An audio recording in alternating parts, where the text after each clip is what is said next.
நான் தொடர்ந்து உங்களை நீங்கள் வந்து கெட்டவர், மனநோயாளி இப்படிலாம் சொல்லிட்டு இருந்தா உண்மையாகவே ஒரு 10-20 நாளையில் உங்களுக்கு மனநோயே வந்து போயிடும். இது ஹியூமன் சைக்காலஜி. அப்போது சுயமரியாதை கொடுக்கணும்னா எப்போ நீங்கள் உயர்ந்தவங்க, உங்கள் மொழி உயர்ந்தது, உங்கள் கலாச்சாரம் உயர்ந்தது, இப்படி சொல்லி கொடுக்கணுமா, இல்லை நீ காட்டு மிராண்டி பய உன்னால் ஒன்றும் பண்ண முடியாதுன்னு சொல்லி கொடுக்கணுமா? நெகட்டிவ் அப்ரோச் சரியா, பாசிட்டிவ் அப்ரோச் சரியா? இவங்க மனம் உள்ள அழுகி போய் இருக்க போக வஞ்சகங்களை வச்சுக்கிட்டு அந்த மாதிரி பண்ணியிருக்காங்க தான் புரியுது, ஸ்ட்ரைட் ஃபார்வர்டாக தெரியுது. இல்லை அடிமையாக இருக்கிறவங்கிற உணர்த்தினாதான் வீறு கொண்டு எழுவாங்க அப்படிங்கிறக்காக அந்த ஸ்ட்ராட்டஜி. அது எல்லாமே புழுகு, ஏற்றுக்கொள்ளக்கூடிய வாதம் அல்ல. இப்போ நீங்களே சொல்லுங்களேன், ராஜா நாடார் திருடன், ராஜா நாடார் திருடன் சொன்னா அது சரியா, இல்லை ராஜா நாடார் வந்து திருட மாட்டார்னு சொன்னா சரியா? எது சரி? என்ன நீங்கள் வந்து திருட்டுப்பையிலைன்னு சொன்னீங்கன்னா அது எனக்கு வலிக்குமா வலிக்காதா? நான் வந்து நெகட்டிவ் மைண்டுக்குள்ளே போக மாட்டேன்னா எனக்கு இன்ஃபீரியாரிட்டி காம்ப்ளெக்ஸ் ஃபார்ம் ஆகாதா? இல்லைங்களா? சரிங்க, அவர் சொன்னது உண்மனையே வச்சுக்கோம், இது காட்டுமிராண்டி மொழினே வச்சுப்போம், சரியா? தமிழர்கள்லாம் காட்டுமிராண்டியே வச்சுப்போம்.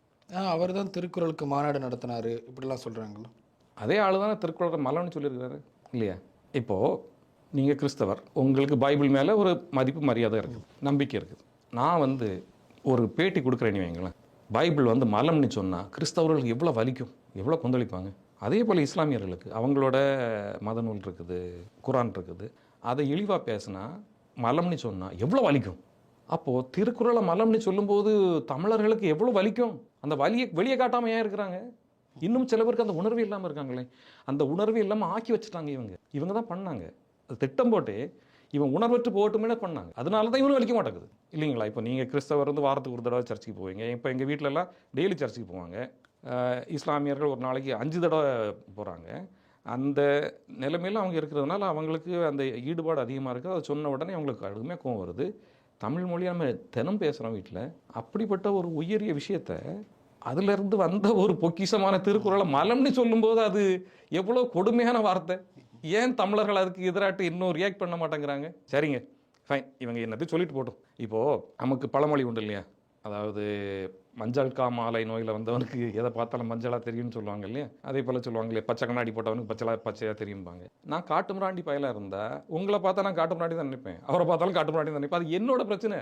நான் திருடனாக இருந்தால் உங்களை திருடனாக தான் பார்ப்பேன் இல்லைங்களா? நான் முட்டாளாக இருந்தால் உங்களை முட்டாளாக தான் பார்ப்பேன். அது என்னோட பிரச்சனை ஒழிய உங்கள் பிரச்சனை இல்லை. காட்டு மிராண்டியாக இருந்த பைய ஒரு உயரிய மொழியை காட்டு மிராண்டித்தனம் பார்த்துட்டான், அது அவனோட பிரச்சனை. ஸோ தமிழ் மொழி காட்டு மிராண்டி மொழியா இல்லை உன்னத மொழியா அப்படிங்கிறத பற்றி எனக்கு தெரிஞ்ச சில விஷயங்களை சொல்கிறேன். இப்போது இவர் சொல்கிற மாதிரி இது காட்டு மிராண்டி மொழின்னு வச்சுப்போம், திருக்குறள் மலம்னே வச்சுப்போம். இந்த மலத்தையும் அந்த காட்டு மிராண்டி மொழியும் பற்றி அதோக்கு நான் புரிஞ்சுக்கிட்டதை சொல்கிறேன். இப்போது காதல் வயப்பட்டவனுக்கு மட்டும்தான் காதல் போதை தெரியும், கல்லுண்டவனுக்கு மட்டும்தான் கல்லின் போதை தெரியும். அதே மாதிரி தமிழனுக்கும் தமிழை அறிந்தவனுக்கும் மட்டும்தான் தமிழின் உயரிய நிலை புரியும், காட்டு மிராண்டிக்கு புரியாது. உலகம் முழுக்க உள்ள பேரறிஞர்கள், மற்ற மொழி இந்தியாவில் உள்ள மற்ற மொழியில் உள்ளவங்க பேரறிஞர்கள்லாம் தமிழ் தான் உலகின் மூத்த மொழின்னு சொல்கிறாங்க. தமிழில் திருக்குறள் போல 52 புத்தகங்கள் இருக்குது. நம்ம அந்த லிஸ்ட்டை கொடுக்குறவங்களுக்கு. அப்போது திருக்குறள் எவ்வளோ பெருசுங்கிறது இப்போ பார்ப்போம். உங்கள் பைபிளை விட 100 மடங்கு பெருசு திருக்குறள். எங்கேயும் குலச்சியை சொல்லலை. குரானை விடலாம் 1000 மடங்கு பெருசு. நீங்கள் திருக்குறள் எடுத்து வச்சுட்டு குறைய சொல்ல முடியாது. குறைய சொல்ல முடியாத ஒரு புத்தகம் திருக்குறள். இப்படி நம்மக்கிட்ட தமிழில் 52 புத்தகங்கள் இருக்குங்க. இந்த 52 தான் இருக்குதுன்னு சொன்னால் நீங்கள் வந்து இதை போய் தேடினீங்கன்னா இந்தியாவிலேயோ உலகத்தில் எந்த மொழியில் தேடினீங்களானோ இந்த ரிச்னஸ் எங்கேயுமே இல்லை, இந்த இலக்கிய மேம்பாடு எங்கேயுமே இல்லை. இது மட்டும் இல்லை, இப்போ நான் சொல்கிறதும் ஃபேஸ்புக் வாட்ஸ்அப்பில் வந்த மெசேஜ் தான். நான் முதல்ல நம்பலை. உங்களுக்கு தெரியல, இந்தியா வந்து பொய்யர்களின் பீடபூமி இதுதான். இங்கே நிறைய பொய் சொல்லுவாங்க. ஸோ அதனால் நான் ஒன்றும் பார்த்து கண்ணால் பார்த்த பிறகு அதை ஆய்ந்த பிறகு தான் உண்மை எடுத்துக்கிறேன். ஸோ இதுக்காகவே நான் வந்து நான் படித்த மெசேஜ் என்ன அப்படின்னா, நீங்களும் படிச்சிருப்பீங்க, 50,000 புத்தகங்கள் தஞ்சாவூர் சரஸ்வதி மஹாலில் இன்னும் படிக்கப்படாமல் இருக்குதுன்னுட்டு கேள்விப்பட்டேன். அப்போது சில பேர் அதை 3 லட்சம் கூட சொல்கிறாங்க. 2 கருத்தும் இருக்குது. ஆனால் அதோட உண்மை எனக்கு சரியாக தெரியல. ஸோ இதனால நான் தஞ்சாவூருக்கு மெனக்கெட்டு போனேன். போய் சரஸ்வதி மஹால் போனேன். அதுக்கு பிறகு அங்கே தஞ்சாவூர் யூனிவர்சிட்டியில் ஒர்க் பண்ண ப்ரொஃபஸர்ஸு, டீன், இவங்கெல்லாம் பார்த்தேன். டீன் இல்லை, வைஸ் சான்சலர்லாம் பார்த்தேன். எல்லாருக்கிட்டையும் அந்த தகவல் உண்மைதாங்கிறத நான் கன்ஃபார்ம் பண்ணிட்டேன். அப்போது அதில் இன்னொரு தகவலும் தெரிய வந்தது. அதாவது இந்த 50,000 புத்தகத்தில் ஒரு புத்தகம்னா அது எல்லாமே இப்போ ஓலைச்சுவடியாக தான் இருக்குது. நிறைய வந்து அழிஞ்சு போகிற நிலைமையில தான் இருக்குது. அப்போது சரி, இந்த காட்டு மிராண்டி அதுக்கு என்ன பண்ணார்? இவ்வளோ ஓலைச்சுவடி இருக்கு இல்லையா, காட்டு மிராண்டி தான் பண்ணியிருக்கணுமே.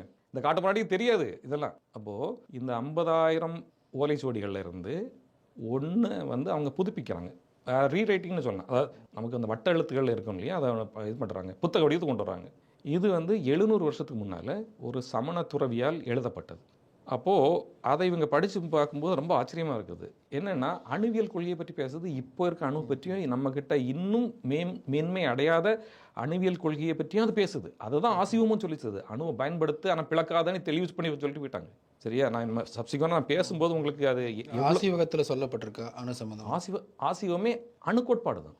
ஆசீவகம் அப்படிங்கிறது ஆசியா முழுக்க பரவி இருந்ததுனால இந்த நிலப்பரப்புக்கு ஆசீவகம் என்று ஆசியா என்று அழைக்கப்பட்டது. நம்ம கௌமாரத்தில் இருந்திருக்கிறோம். கௌமாரங்கிறது வந்து முருகன் சம்பந்தப்பட்ட வழிபாடு. அது குறைஞ்சது 25,000 50,000 இருக்கலாம். இதுக்கு வந்து நமக்கு வந்து ஸ்ட்ரைட் ஃபார்வர்ட் எவிடன்ஸ் இல்லை. இதெல்லாமே வந்து நம்ம வந்து நிறைய பிட்ஸ் அண்ட் பீசஸ் அங்கங்கேருந்து எடுத்து தான் கனெக்ட் பண்ணி தான் இதை ஒரு அசம்ஷன்லாம் சொல்ல முடியுது. But it's a different subject, அதை பிறகு பேசலாம். ஸோ இந்த ஆசீவகத்துலேயும் அணுக்கொள்கைகள்லாம் சொல்லப்பட்டிருக்குது. அதன் அடிப்படையில் தான் செயல்படுது. அதுலேயும் அவங்க என்ன சொல்கிறாங்க, அணுவை பயன்படுத்தி பிளக்காதங்கிற தெளிவுபடுத்தி சொல்லியிருக்காங்க. அப்போ இந்த புத்தகம் 700 வருஷத்துக்கு முன்னால் எழுதப்பட்டனா கூட அது அப்போ எழுதப்படலை. அது rewriting of some other book. இதுக்கு முன்னால் நிறைய இருந்த புத்தகங்களை அவர் ஒரு சமண முனிவர் எழுதியிருக்கிறாரு. இன்னும் மற்ற புத்தகங்கள்லாம் நம்ம இதே மாதிரி மொழிபெயர்க்கும் போது இந்த காட்டு மிராண்டி மொழி எவ்வளோ பெருசுன்னு தெரிய வரும் இல்லையா? இதை பயன்படுத்தி நீங்கள் தஞ்சாவூர் ராஜா சோழன் கட்டின கோயில் போய் பார்த்துருப்பீங்க இல்லையா? இப்போ நம்ம ரொம்ப ஆச்சரியமாக இருக்குது. அந்த என்ன கட்டடக்கலையை பயன்படுத்தினாங்கன்னு தெரியல. ஆனால் நிறைய அறிஞர்கள் வந்து நான் வந்து எலக்ட்ரானிக்ஸ் இன்ஜினியர். நான் யூஎஸில் 2001 2015 வரை ஒர்க் பண்ணேன். நாசா பேசிவ் ப்ராஜெக்ட்ஸ்லாம் ஒர்க் பண்ணியிருக்கேன். So I am more into science side. அப்போது அதில் நிறைய தியரிகள் பேசுகிறாங்க. அதில் ஒரு தியரி என்ன தியரி அப்படின்னா, இந்த சவுண்ட் வேவ்ஸோட ஃப்ரீக்வன்சியை மாற்றும் போது இட் கேன் அப்லிஃப்ட் ஆப்ஜெக்ட்ஸ்னு சொல்கிறாங்க. So probably they use some kind of technology. அந்த மாதிரி நான் எதுக்கு சொல்கிறேன்னா, இந்த ஒரு புத்தகத்துக்கே நம்ம அணுவை கண்டுபிடிக்கிற மாதிரி ராஜராஜ சோழன் காலகட்டங்களில் வேறு புத்தகங்கள் இருந்திருக்கும். இந்த பெரிய பெரிய டன் கணக்கான இந்த ஆப்ஜெக்ட்ஸை எப்படி மூவ் பண்ணணுங்கிற ஈஸி சயின்ஸ் மெத்தட்ஸ் அவங்களுக்கு தெரிஞ்சிருக்கும். அதை பயன்படுத்தியிருப்பாங்க. 100 பேர் தூக்கி வைக்கிறது, யானை தூக்கி வைக்கிறது, புலிஸை யூஸ் பண்ணுறது, இதெல்லாம் நம்ம அசியூம் பண்ணுற மொழியே அவங்களுக்கு ஏதோ ஒரு விதமான சயின்ஸ் உறுதியாக இருந்திருக்கு. அதை வச்சு தான் பண்ணியிருக்கிறாங்க. காட்டு பிராண்டி கூட்டம் கிடையாது இது. காட்டு பிராண்டி கூட்டம் கிடையவே கிடையாது. ஸோ இதை சப்சிக்வெண்ட்டாக அவங்களுக்கு சொல்ல வரும்போது எனக்கு எதை சொன்னாலும் பார்த்தீங்களா, காதல் போதையை விட கல் போதையை விட தமிழ் போதை தான் எவனுக்குமே மிகப்பெரிய போதை. அதை படிக்கும்போது தான் தெரியும். நானும் இதை தற்செயலாக தான் படிக்க ஆரம்பித்தேன். நான் வந்து 2017 பிறகு தான் நாடார் ஆக்டிவிட்டீஸ்குள்ளே வந்து நாடார் வரலாறு, தமிழ் வரலாறு, தமிழின் தொன்மை, இந்திய வரலாறுலாம் படிக்க ஆரம்பிக்கும் போது தான் ஆச்சரியப்பட வேண்டிய சூழ்நிலை வந்து போச்சு. அப்போ அதில் அந்த எண் கணிதம் இருக்குது பார்த்தீங்களா, அது வந்து நம்ப முடியாததாக இருக்குது. ஃபார் எக்ஸாம்பிள் 2 picos மென்ஷன் பண்ணுறாங்க. 2 picos 2/10^16. சரி, நீங்கள் அதை வந்து எழுதுறது டிஃபிகல்ட்டான விஷயம். 0.0000 கொண்டு போகணும். இது எதுக்கு பயன்படுத்துனாங்க? விளையாடுனாங்களா? சும்மா நம்பர் எழுதி வச்சுருந்தாங்களா? அவங்களுக்கு ஏதோ ஒரு விதமான விஞ்ஞானம் இருந்திருக்குது. இது வந்து இப்போ பேசுகிறாங்களே எங்கர் ட்ரையாஸ் பீரியடு, அந்த குமரிக்கண்டம் சப்மர்ஜ் ஆனது, இது எல்லாமே கனெக்டடு தான். நாம் வந்து ஒரு பெரிய உயரிய சயின்ஸில் இருந்து அழிஞ்சு போயிட்டோம். இது வந்து இந்து புராணங்களை படிக்கும்போதும் இருக்குது. அந்த 18 புராணங்கள் 12 புராணங்கள் படிக்கும்போதும் அங்கேயுமே நிறைய சயின்ஸ் இருக்குது. அதுக்கு பிறகு அதில் இருக்கக்கூடிய தவறுகள் பக்கம் நான் போக விரும்பல. ஆனால் இவை எல்லாமே சயின்ஸை பற்றி தான் பேசுது. அதை விட பெரிய சயின்ஸை தமிழ் பேசுது. அப்போ இதில் தேவநேய பாவனர் அப்படிங்கிற தமிழின் உன்னத மகன் வந்து தமிழ் வார்த்தைகளை தொகுத்திருக்கிறாரு. நம்ம டிக்ஷனரின்னு சொல்கிறோம் இல்லையா, தமிழில் என்ன சொல்கிறோம் நம்ம, அகரமுதலி அப்படி அது நிறைய பேரை போச்சிருக்காங்க. பேரகரமுதலி நினைக்கிறேன். பேரகரமுதலின்னு சொல்லி ஆலிருந்து அவு வர, காலிருந்து கடைசி வர இதுகளில் வரக்கூடிய எல்லா வார்த்தைகளையும் அவர் கம்பைல் பண்ணியிருக்காரு. அந்த புத்தகங்கள்லாம் இவ்வளோ வரும்.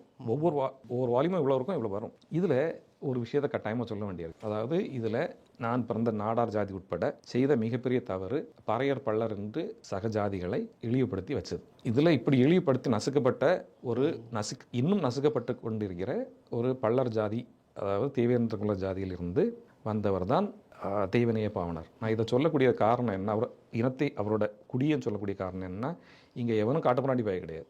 இவெல்லாம் மொத்தமாக இயல்பாக வாழ்ந்தவன் தான். குடியிருந்திருக்குது, ஆனால் சாதிய வேறுபாடு இல்லை. அப்போது இவ்வளோ பெரிய புத்தகத்தை தொகுத்துருக்கிறார் இல்லையா, பள்ளர்னு நசுக்கப்பட்ட ஒரு மனுஷன். அப்போது சொந்த மகளே கல்யாணம் பண்ணிக்கிட்ட அந்த அயோக்கிய பைய எத்தனை புத்தகத்தை தொகுத்தான்? தமிழுக்காக எத்தனை புத்தகத்தை தொகுத்தான்? தமிழுக்காக என்ன எழுதுனா? இப்போ ஒன்று தெரிஞ்சுக்குங்க, நான் இப்போ வா போனி பேசுறது எனக்கு பிடிக்கல. எழுத்து சீர்திருத்தம் அவர் தான் கொண்டு வந்தார். காமெடி பண்ணாதுங்க, சிரிக்க வைக்காங்க. சரியா? இப்போ முதல்ல நான் ஒன்று சொல்லிக்கிறேன். இப்போ நான் வந்து அந்த ஆளை வா போனி பேசுகிறது, அந்த ஆளுன்னு பேசுகிறதுலாம் வந்து எனக்கு உடன்பாடு கிடையாது. இதை கேட்டுட்டு இருக்க எங்கள் சொந்தக்காரங்க, எங்கள் நண்பர்கள், வீட்டில் உள்ளவங்க யாருக்கும் உடன்பாடு கிடையாது. தமிழர்களும் உடன்பாடு கிடையாது. அவங்க என்ன சொல்லுவாங்கன்னா, யார் எப்படி இருந்தாலும் அந்த ஆளுக்குள்ள மரியாதை கொடுக்கணும்னு சொல்லுவாங்க. அப்படிப்பட்ட உயரிய தமிழ் குடிய அந்த வந்தேரி காட்டுமிராண்டிப்பாய காட்டுமிராண்டின்னு சொல்கிறான். நான் இதை திரும்ப திரும்ப சொல்லக்கூடிய காரணம் என்னன்னா, தமிழர்கள் காட்டுமிராண்டிகளும் அல்ல, தமிழ் மொழி காட்டுமிராண்டி மொழியும் அல்ல. இது உயரிய கணித, அறிவியல், வானியல் சம்பந்தப்பட்ட மிக உயரிய மொழி.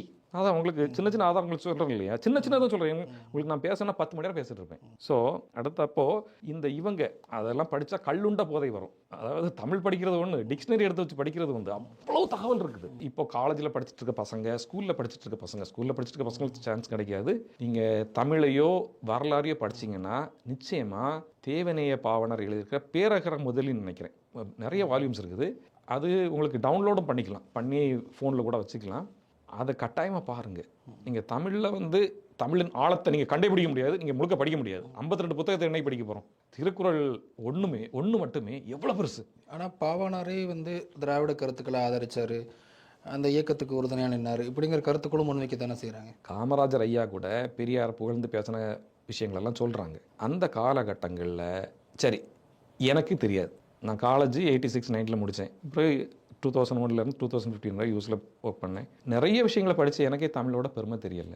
காமராஜர் ஐயா காலகட்டங்கள்லாம் இந்த காட்டுமிராண்டி பசங்க, வந்தேரி பசங்க ஆடின ஆட்டம் எக்கச்சக்கம். அன்னைக்கு தமிழின் பெருமை தெரியாது, இங்கே நசுக்கப்பட்டு வச்சுருந்தாங்க. நாடார்கள்லாம் சாணா பயிலன்னு ரொம்ப ஈஸியாக பேசுனாங்க, சரியா? அப்போது அப்படிப்பட்ட சூழ்நிலையில் இவங்கெல்லாம் வந்து ஒரு உயரிய நிலையை காட்டிக்கிட்டாங்க. இதுக்கு நான் சரியான உதாரணம் சொல்கிறதா இருந்தால், வெள்ளைக்காரங்க பயன்படுத்தின அதே மெத்தடை இவங்களும் பயன்படுத்துகிறாங்க. வெள்ளைக்காரங்க நிறைய இடங்களில் பயன்படுத்தினால, குறிப்பாக அது ஆதாரத்தோடு நம்ம பார்க்குறது, ஆப்பிரிக்காலெலாம் போகிறாங்கன்னா அவங்க என்ன பண்ணுவாங்களாம் அப்படின்னா, அவனுக்கு ஒரு உடை தான் வந்து நல்லா இருக்கும், அதை போட்டுப்பான். ஞாயிற்றுக்கிழமை மார்க்கெட்டுக்கு அங்கே வந்து துப்பாக்கியும் தூக்கிக்கிட்டு பெரிய பூட்ஸ் எல்லாம் போட்டுட்டு காம்பீரமாக இந்த வெள்ளத்தோலோட போகிறது. இது ஒரு ஃபேக் ஐடென்டிட்டி, மனுஷனை உளவியல் ரீதியாக அடித்து வீழ்த்துறது, சரியா? அதே வீழ்ச்சி தான் இங்கேயும் பண்ணுனாங்க. பண்ணி வச்சுக்கிட்டு இதெல்லாமே வந்து அந்த மொழிக்கு சரி சீர்திருத்தம் பண்ணாருன்னு சொன்ன ஆள் அது எப்படி காட்டுமிராண்டி மொழின்னு சொன்னார்? காட்டுமிராண்டி மொழியை ஏன் இவர் சீர்திருத்தம் பண்ணியிருக்கணும்? காட்டுமிராண்டி மொழி காட்டுமிராண்டித்தனமாக இருந்துட்டு போட்டுமே. ஏன் ஒரு புத்தகம் எழுதியிருக்காராப்பா? தேவநாய பாவனர் வந்து நான் இவ்வளோ பெரிய வால்யூம் எழுதியிருக்காருன்னு சொல்கிறேன் இல்லையா? ஒரு புத்தகம் இந்த ஆள் வந்து தமிழை பற்றி எழுதியிருக்காரா, கணிதத்தை பற்றி எழுதியிருக்காரா, அறிவியலை பற்றி எழுதியிருக்காரா? தெரியாது இல்லையா? தெரியாட்டு பொத்திக்கிட்டு இருக்க வேண்டியது தானே. ஆனால் அதை விட இந்த சமூகத்தில் சீர்திருத்தம் செய்ய வேண்டிய பணிகள் தான். எப்பா இதெல்லாமே புழுகு. அவர் ஏதாவது பண்ணியிருப்பார், சரியா? குடி போதையில் இருக்கவங்க கூட கண்டதையும் பேசுவோம். இவர் ஏதோ பண்ணியிருக்காரு அவ்வளோதானே ஒழிய அதை பூதகாரமாக்கி நம்ம முட்டாளாக்கி விட்டுட்டாங்க. ஏன்னா வைக்கம் போராட்டத்தில் காமராஜர் ஐயாவும் போயிருக்கிறாரு. காமராஜர் ஐயா திருவனந்தபுரத்தில் ஒர்க் பண்ணிட்டு இருந்தவர். அவர் அங்கேருந்து வைக்கம் போராட்டத்தில் அவரும் போயிருக்காரு, இந்த ஆளும் போயிருக்காரு. 100 101 சேர்த்து வச்சுட்டு எவ்வளோ பெரிய யுனெஸ்கோ கதைகள்லாம் ஞாபகம் இருக்குது இல்லையா? யுனெஸ்கோ கதை ஞாபகம் இருக்குது, எல்லாத்தையும் விட்டுருங்க. சொந்த மகளை ஒருத்தன் கல்யாணம் பண்ணுறான்னா புத்தி எவ்வளோக்கு வந்து சீர்கெட்டு போயிருந்திருக்கும். இல்லை, வளர்ப்பு மகள் தான். வளர்ப்பு மகளோ சொந்த மகளோ எல்லாம் ஒரே மகள் தானே. மகள் தானே சொல்கிறீங்க, வளர்த்த நாயினே சொல்கிறீங்க, வளர்ப்பு மகள் தானே சொல்கிறீங்க, மகள் தானே அவள். சரி, அதெல்லாம் அந்த பக்கம் வேண்டாம். அவனு சாக்கடையாக இருந்தாலும் நம்ம சாக்கடை பக்கம் போக வேண்டாம். அப்போது அவங்க தேவநேய பாவனரோட அந்த தொகுப்பில் ஒரு வார்த்தையை படித்தேன். அதுக்கு பேர் வந்து நாட்கதிர் ஒரு வார்த்தை. அதுக்கான விளக்கம் என்ன கொடுத்துருக்குன்னா, நாட்கதிர் இல்லை, நாட்கதிர், கதிர், நாட்கதிர்னு இருக்குது. சூரியன் ஒவ்வொரு நாளும் கிழக்கு திசையிலிருந்து உதிக்கிறப்போ அதில் ட்ரில்லியன்ஸ் ஆஃப் ரேசஸ் வரும் இல்லையா? அதில் ஃபஸ்ட்டு ரே இருக்குது பார்த்தீங்களா? இப்போ இதுலேயுமே ட்ரில்லியன்ஸ் ஆஃப் ரேசஸ் வந்துட்டுருக்கோம். நமக்கு எல்லாத்துலேருந்து நிறைய ரேசஸ் வரும்.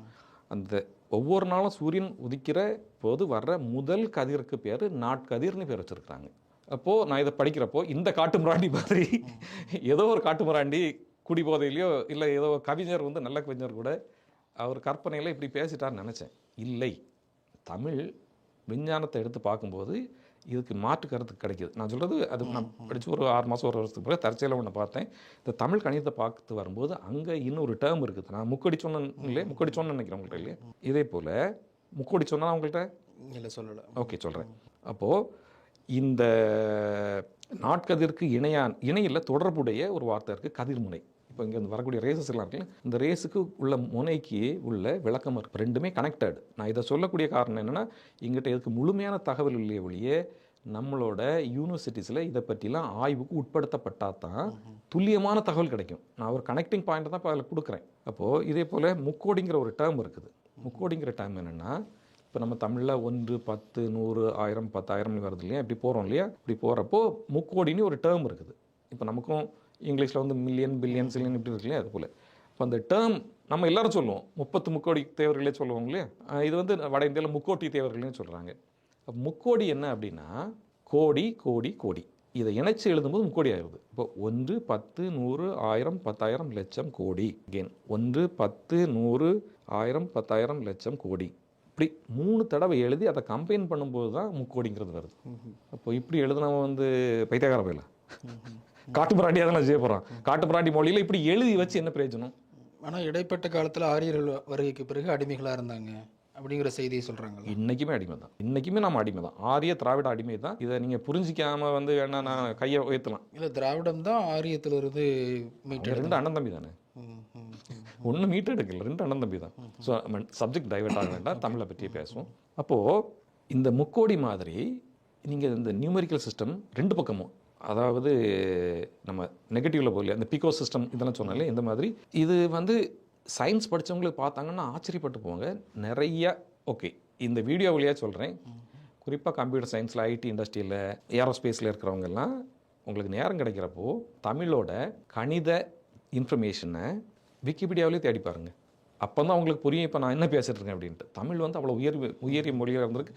அந்த உயரிய தன்மை இந்த காட்டுப்புறாண்டி புரியவே செய்யாது. இப்போது நான் என்ன சொல்கிறேன், இப்போ நீங்கள் சயின்ஸ் படிச்சிருக்கீங்க, அதனால நான் வந்து பிகோ செகண்ட் இதில் சொல்லும்போது தான் இதாகுது. இப்போ நாம் 2 பேரும் கிராமத்தில் சாதாரணமாக உட்காந்துருந்தோம்னா இது புரியாது. இது ரொம்ப உயரிய மொழி. இது அந்த வெல்த்தினஸ் அடுத்த மொழிகளில் இல்லை. இப்போ இங்கிலீஷ்லேயுமே நம்ம சொல்கிறோம் இல்லையா, மில்லியன், பில்லியன், ட்ரில்லியன், ஜில்லியன் போகுது பார்த்தீங்களா. இதை விட நிறைய அடுக்குகள் தமிழில் இருக்குது. அப்போது இதை சும்மா எழுதி வச்சுருப்பாங்களா? அப்போ நம்ம இதெல்லாம் புட்டுகதர் என்ன புரிஞ்சிக்க முடியுதுன்னா, இப்போ இருக்கக்கூடிய கம்ப்யூட்டர், சூப்பர் கம்ப்யூட்டர், இப்போ ரீசெண்டாக வரக்கூடிய குவாண்டம் கம்ப்யூட்டர்ஸ், இதுகளை விட நாம் வந்து 10 மடங்கோ 100 மடங்கோ 1000 மடங்கோ மிக உயரிய டெக்னாலஜியை வச்சுருந்துருக்குறோம். We lost it at one point of time. அது இன்னும் ரொம்ப தெளிவாக இல்லை. இதெல்லாம் இப்போ புதுசாக நிறைய இன்ஃபர்மேஷன்ஸ் வருது, கீப் ஆன் கம்மிங் தான். ஸோ இது எதுவுமே தெரியாமல் குண்டு சட்டிக்குள்ளே குதிரையை விரட்டி ஓட்டுன ஒரு கோமாளி பைய சொன்னது தான் திருக்குறளை மலம்ங்கிறது, தமிழில் காட்டுமிராண்டி மொழிங்கிறது.